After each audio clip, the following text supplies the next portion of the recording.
So we're going to loosen the primary drive pinion nut, and I've gone through the small end here with a bar and protecting the crankcase with these pieces of wood. I'm going to apply downward pressure on the 19mm. We'll get back to. Okay, we seem to loosen that quite well. It's now loose. There was no untoward noises or straining, but I did whack my finger right on that shaft, but luckily I have my fairly thick gloves on, but it's still come up pretty red. Ow. Yep, that's nice and loose. Let's get on with it. Okay, having removed the nut, I've removed the primary drive pinion, and the wood rough key is here to be seen, just sitting in there like so, which holds it all in there. So just taking out the primary drive spacer, which I pulled quite a way out already. Okay, so there it is.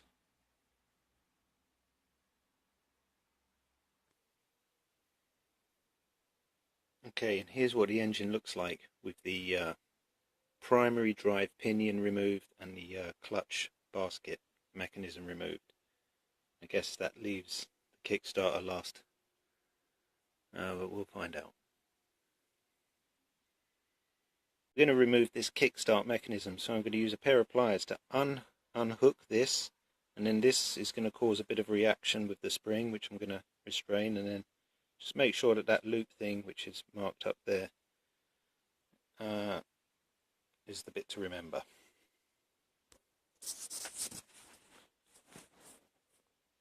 Okay, here is the hook.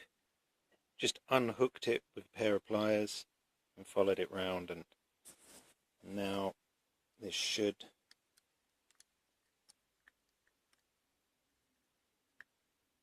come out, and we'll put it in the box.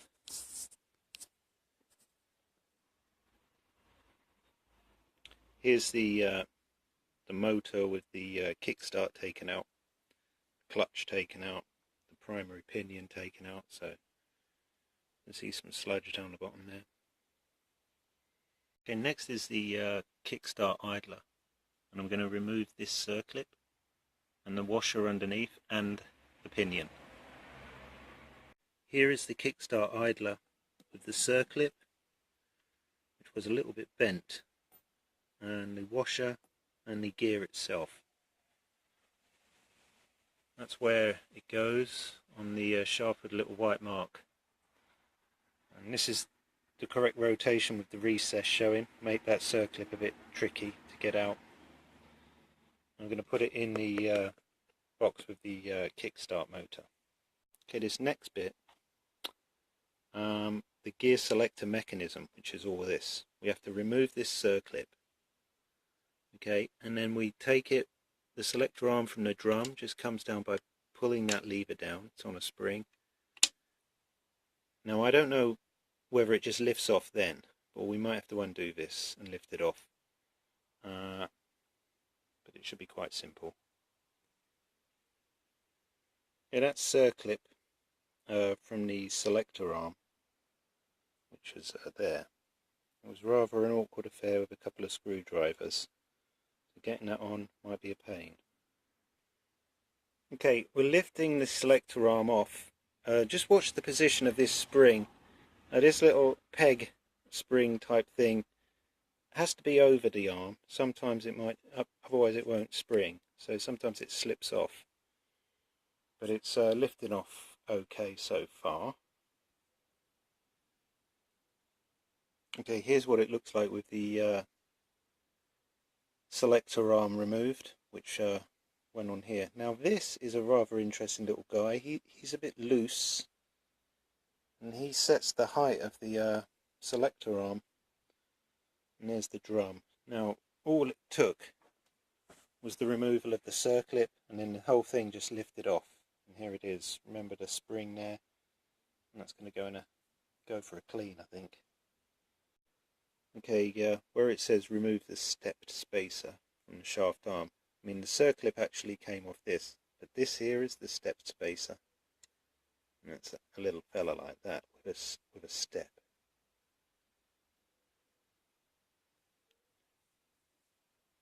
And that seems to be it for this side, because in order to go any further, this has been welded on there, sort of thing. And if you move this, you can see the shaft.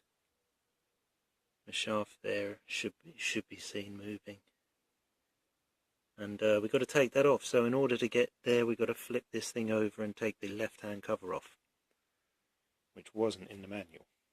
Okay, flip the motor up into a new rotation, ready to paint the stator cover when it comes off.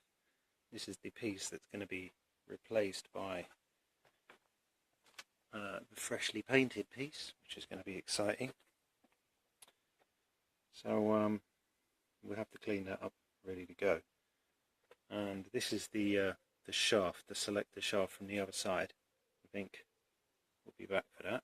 So after we've taken off the shields there, the first thing to come out was the first part of the clutch push rod, which came out through the seal. I don't think I'm going to keep going in and out of the seal. It's not a very good idea, but of course this dirty part is the part that sticks out of the seal. It's exposed to the elements. Here is the gear selector shaft with the circlips, which we're going to take out.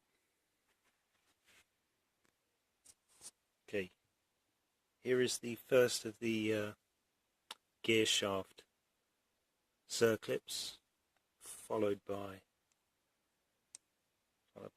the washer.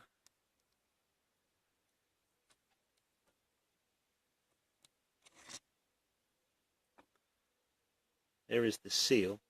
Probably do with another seal actually, and now it's starting to move, so we're going to take that out. There were actually two parts to that washer. There was a top and a bottom, and they went on like this. I think they went on like that. It's ridiculous now.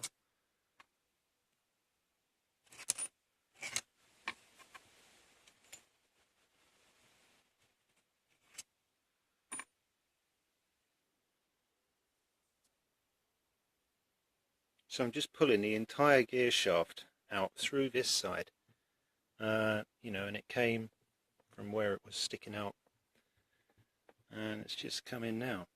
Hopefully it's not destroying. I'm going to need new seals, I suppose.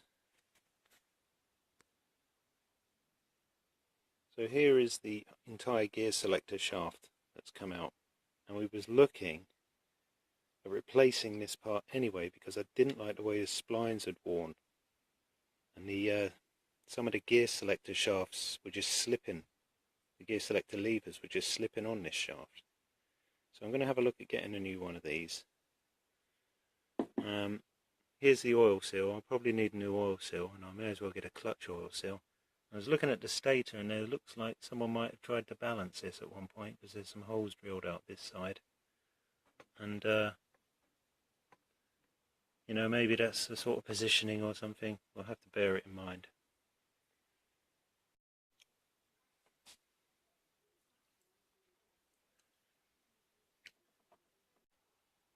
So here's the setup for loosening the rotor retaining nut, which we've now loosened.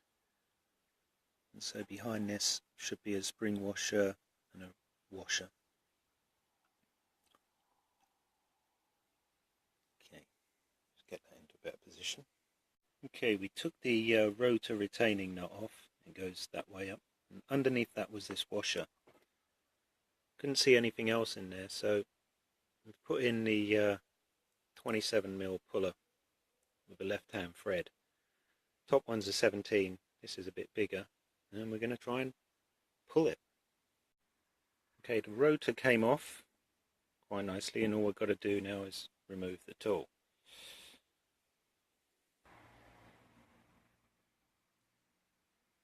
And the wood rough key, I don't know if you can see it, the wood rough key just went in that slot there, like groove in first.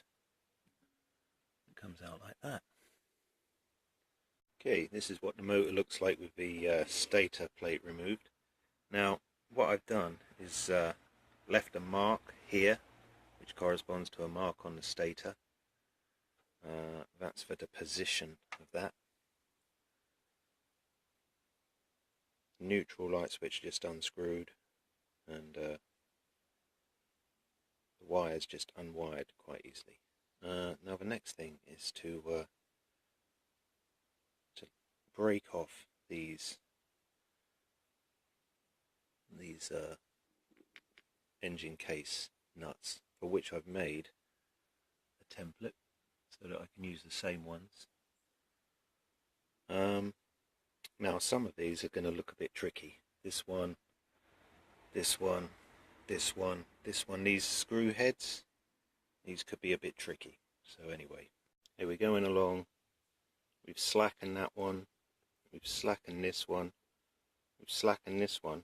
Now moving on to this one, it's stripping and not moving, so we're going to have to do some work on this. But while we was messing about, out of the engine fell this tiny fragment of piston ring, which could explain quite a lot.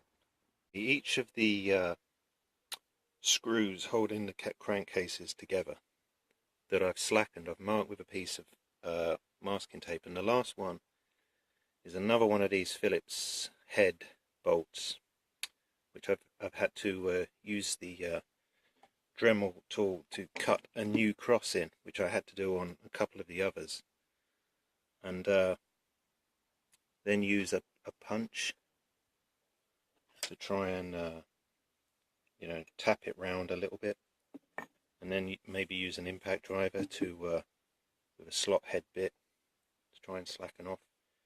Okay, all my crankcase bolts are now slackened, and it's evident that I think this engine's had things flying round the inside at one point. There's a chunk taken off there, and there's various little scars and scars and flecks and things which appear on the inside. These screws have not been out. I've had to cut in several of these to aid their removal. So that was a good one, the first one there. Anyway, let's see what is in between. Okay, so now all the dowels are removed and safely in their template, and we started to give it a tap, and we've got a clear gap forming around it, so it won't be long until we can see inside. The crankcase wouldn't come in half, and I've flipped it over, and there's a circlip here on the idler wheel. It's still there. It's holding the thing together, I think. So I'm just going to remove that and try again. Okay, the circlip there didn't make any difference, and the crankcase still won't actually fully separate. And so I put it in here with the haphazard gear selector arm. We just unscrewed the neutral light switch from the other side of the crankcase, actually, just in case that was what was holding it. I'll just put it over there on top of that carburetor business. The crankcase still won't come apart.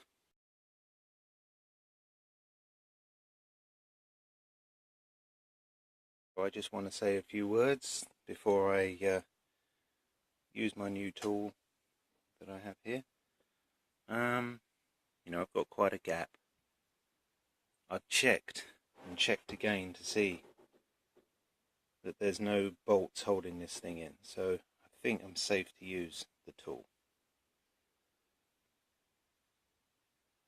Okay, so we've put the inserts, the M6 inserts, all the way into the threads on these, and it corresponds with the pattern that we've been shown on the diagram here, which is the inserts here.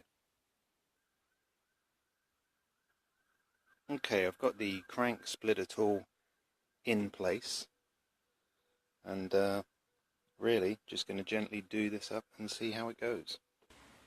Okay, the first thing really that we want to do is to lock the crank with my tool. Yeah, so this is an absolute nightmare. The crank is split real nice. It's come apart, but there seems to be something down this end that's holding and the whole thing is pivoting on some unknown grip. I've taken the oil seal, sort of vandalised the oil seal to see if there's any circlip or anything underneath this output shaft. You know, this side is supposed to come off and this side is supposed to stay behind, but there is a snag in there that's really causing it to pivot, and I don't want to smack it to pieces with a hammer, so we'll see how it goes. Okay, thanks to all that trouble, I decided to put the splitter tool on the output shaft rather than on the crank, because this is so sticking it was doing the pivoting, and yeah, that done the trick. That's actually shifted the shaft down, and so unbelievable. Cheers for the tip.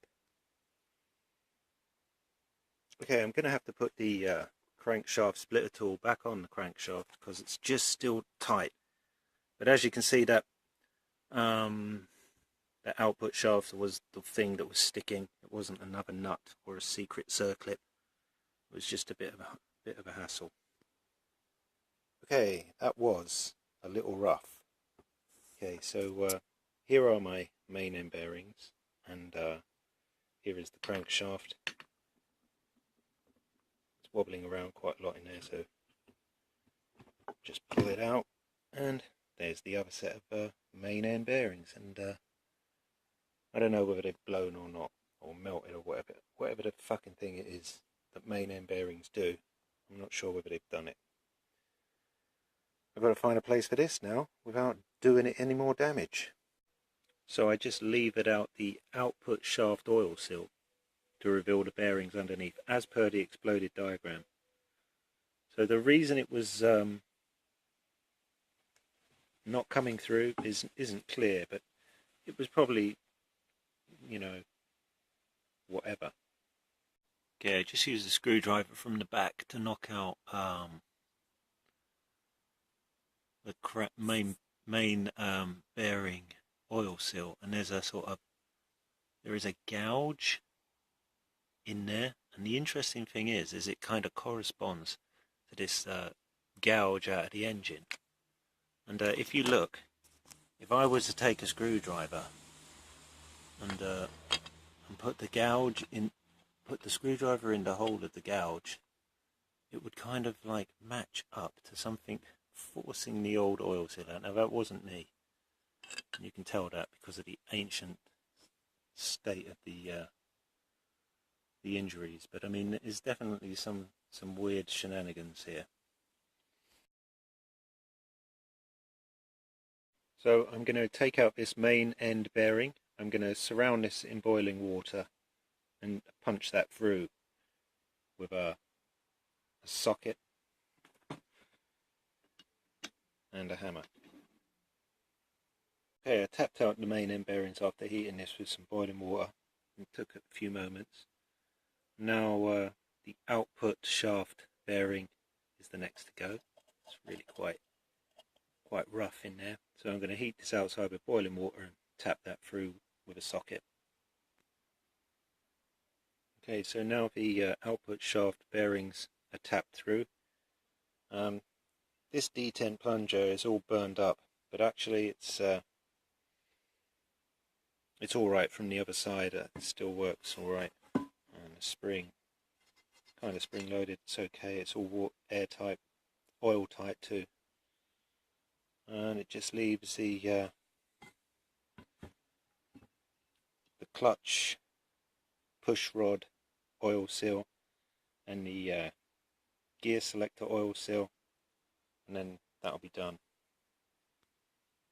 Okay, just leave it out the other, that's the right hand crankcase main bearing oil seal. Just come out with a screwdriver, just quite nice and easy. Okay, I removed the left side main end bearing with the gearbox in place just by mounting it high up here. I surrounded the outside with boiling water and pushed it through with a socket. Okay, further to the circlip that came from the idler gear shaft, I'm going to replace that because now we've got the crankcases apart. It obviously wasn't, that shaft shouldn't have moved. It was the output shaft sticking for some odd reason, probably because it was rusty or something. Anyway, I'm going to put that back now. Okay, and so there it is, safely put back in.